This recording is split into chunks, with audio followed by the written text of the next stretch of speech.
Thank you, guys. Good morning, everybody. A significant shakeup in the race for the Republican nomination. That large field of candidates smaller by one today after Scott Walker suspends his campaign. And now the scramble is on for his support and for his money. What do you want more? maybe a little bit of both. I'm Bill Hemmer. Good morning, Bill. Hello, everybody. I'm Martha McCallum. So Governor Walker called it quits after just 70 days on the campaign trail. He went from front runner in Iowa to 10th place in less than 4 weeks. That was a rough ride for him, and the Wisconsin governor announced that big decision, and he urged others to do the same. And he took a shot at Donald Trump on the way out the door. I encourage other Republican presidential candidates to consider doing the same so that the voters can focus on a limited number of candidates who can offer a positive, conservative alternative to the current frontrunner. This is fundamentally important to the future of the party and, more importantly, to the future of our country. To the current frontrunner. Byron York, chief political correspondent, is our frontrunner today. Washington Examiner, Fox News contributor. Good morning, Byron, to you. Good morning, Bill. Was it the money or was it the message? You know, it was the candidate himself.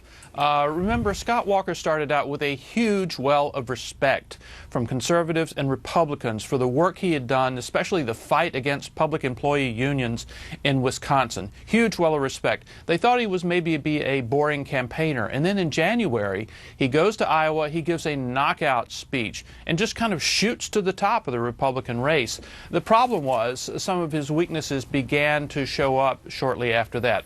As governor of Wisconsin, did not know a lot about foreign policy, really gave some meandering and unsatisfying answers on that.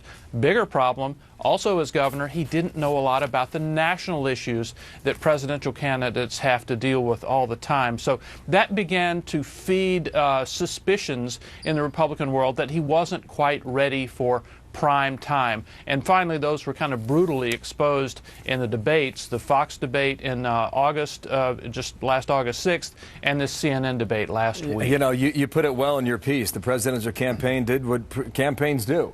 It ruthlessly exposed the weakness of the man at the top. So why did he take a shot at Donald Trump, do you think? Well, you know, all of the candidates feel as if they've kind of been hit by a meteor with the Trump thing. They didn't expect it when they scoped out the race in 2014. They looked ahead to 2015. They never saw this coming. And other candidates are quite resentful at perhaps their bad luck at running at a time when Trump comes in and just takes off like a rocket. So I think it was clear listening to the governor's withdrawal speech yesterday that he's still very unhappy about this and actually wants other candidates to drop out too, so that 1, 2, perhaps 3 Republican candidates can concentrate on defeating Trump. Now, that'll happen in time, but maybe not now. Who benefits? Is it Kasich as a Midwestern governor? Is it Rubio picking up from staff members in Iowa and New Hampshire? Who is it? Well, in terms of actual voter support, Walker just didn't have much left. I mean, that was the problem. But he does have a lot of supporters and donors. People in Iowa, you saw a scramble yesterday between Ted Cruz supporters and Marco Rubio supporters. They're both getting some. You're right, John Kasich, a successful Midwestern governor. There used to be 2 of those in the race. Now there's 1, so he can benefit some. But a lot of Scott Walker's voter support had already gone away to Trump, to Ben Carson, to Carly Fiorina. Thank you, Byron.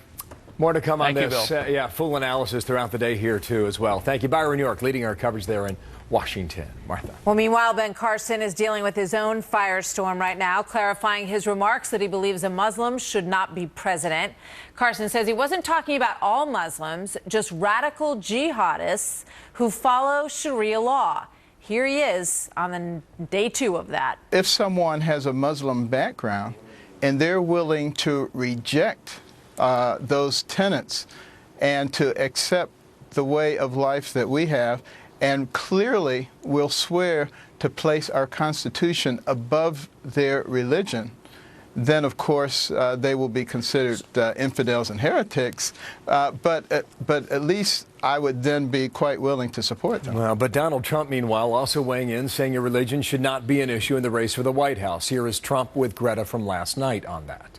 If properly vetted, the proper people, properly vetted, going through an election, I think that anybody that is able to win an election will be absolutely fine. They'd have to go through the long, hard process. It's a long, tough road, Greta, I can tell you, and it really is very revealing, and I would have no problem with it now.